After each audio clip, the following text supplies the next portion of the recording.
I carabinieri di Mestre e Marghera sono riusciti ad identificare e rintracciare le due donne che lo scorso 7 dicembre avrebbero aggredito Sanuara, la donna di origine bengalese, mamma di due bambini, perché indossava il Io velo che le copriva leggo integralmente il tutto. volto.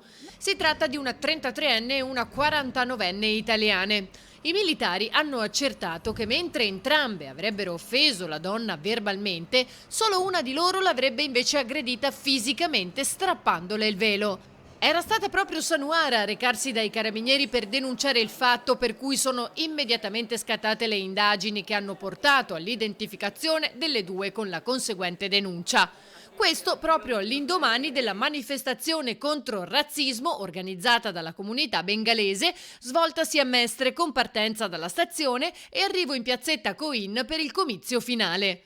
La comunità del Bangladesh, che a Venezia conta dagli 8 ai 10.000 cittadini, è voluta scendere in piazza per difendere le donne che indossano il velo, come il niqab, e invitare anche gli italiani a non chiudere gli occhi contro episodi di violenza gratuita come quello subito da Sanuara, in prima fila insieme ad altre donne.